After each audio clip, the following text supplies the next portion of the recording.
Hi, welcome to my channel. This is a new type of video that I'll make from now on. It's the first video in a new series of videos that I plan to make about my composition process.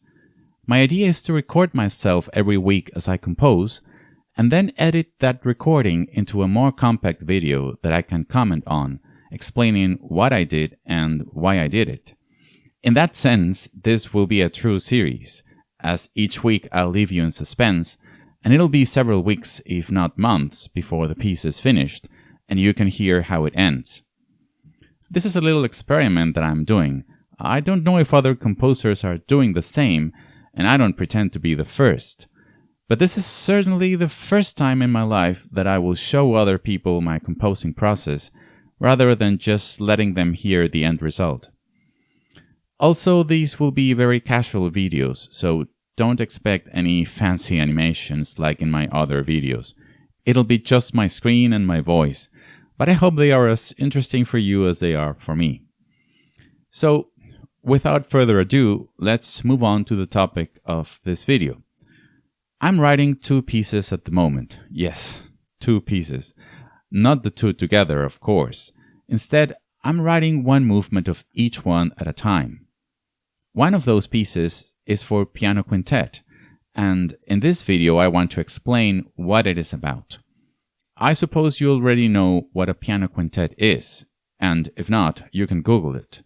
But in short, it's a composition for piano and string quartet, and composers have been writing piano quintets since the 19th century. Now, you may have noticed the title of the piece in Dorico's window, which is a program I use to write music. And you might be wondering why I have called it a symphony.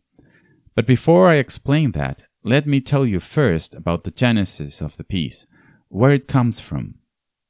As you can read here in this document, it will have 5 movements, and it's based on a couple of drafts I wrote in 2019 for a symphony. I was about to start my master's degree at the University of Birmingham and had already decided that I would write a symphony. But someone close to me passed away, and I felt the need to write something in this person's memory. But somehow I couldn't see myself writing a symphony, and I ended up writing a piano concerto. The drafts I had written for the symphony were always on my mind, and I found myself constantly thinking about them. I considered them very good, and what's the use of having a good idea if you are never going to do anything with it? Another thing I always had in mind was the Australian composer Carl Wine's piano quintet, which I listened to a few years ago. Not only is it a wonderful piece, but every time I listen to it, I have the idea that I'm listening to an orchestra. I don't know if he wanted to create a piece that conveyed that, but for me, that's one of the things that comes to mind when I listen to his piece. There seems to be some kind of orchestral thinking behind it, but not in the sense that it sounds like a cheap imitation of an orchestra. His quintet is very well crafted and not an unconvincing imitation of an orchestral sound. It's an excellent piece and you should listen to it if you have time. It's on Spotify. Finally, I also had to consider the limitations imposed by the pandemic. An orchestral piece can take several months to write. It's a lot of work, and I don't see any point in doing it if the piece may never see the light of day in years. A chamber work certainly has a better chance of being performed. But why call it a symphony anyway? Why not just call it Piano Quintet No. 1 and leave it at that? Well, the answer is simply that I'm trying to get involved in a project that I'm excited about. And if I have to choose between calling it a symphony or not, I think doing it is much more exciting. However, I needed to find a justification for the term symphony, even if it's just for me. So I read a couple of books, consulted with a colleague, and tried to answer this question. What is a symphony? I mean, for us now. Of course, the term has had different meanings in the past, but what is it today? Trust me, there's no easy answer. First, is it a piece for orchestra? Not necessarily. There are symphonies for concert band, organ, and even solo piano. And of course, there's Stravinsky's symphony for wind instruments. So no, a symphony doesn't have to be an orchestral piece. Is it a piece in 4 movements? Certainly not. Beethoven, Berlioz, Mahler, Nielsen, Peterson, Shostakovich, Lutosławski, and Messiaen, to name just a few, have written symphonies with a number of movements less or greater than 4. Messiaen's Turangalila symphony has 10 movements. It seems that there are no specific requirements, but there are some common characteristics that many symphonies share. Most of them are very complex and elaborate pieces, and I'm not referring to the virtuosity of the parts, but to the composition itself. Then many of them are seen as pieces that have psychological and philosophical depth. Just read Messiaen's work entry on Wikipedia and you'll see what I mean. In fact, Turangalila supposedly means love song, hymn of joy, time, movement, rhythm, life, and death, all at once. And Messiaen referred to it as superhuman, overflowing, blinding, and limitless.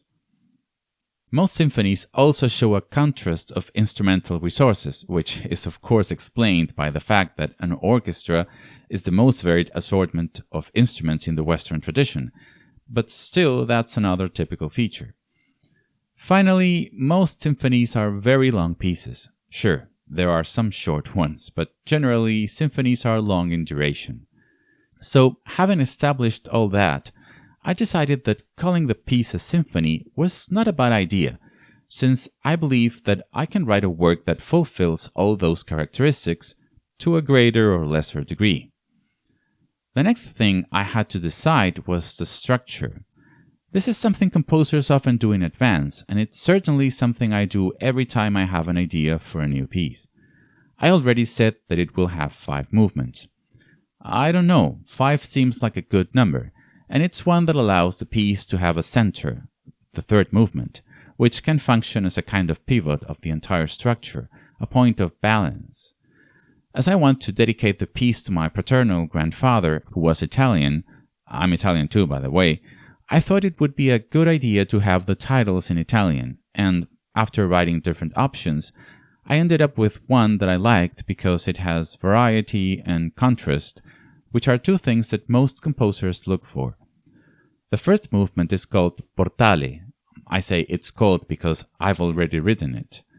Portale means portal, doorway, and this movement is, of course, the entrance to the piece.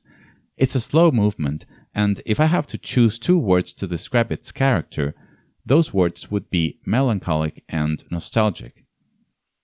I have also finished the 2nd movement, called Reminiscenze, which means reminiscences, that is, memories. What memories? Mine, of course.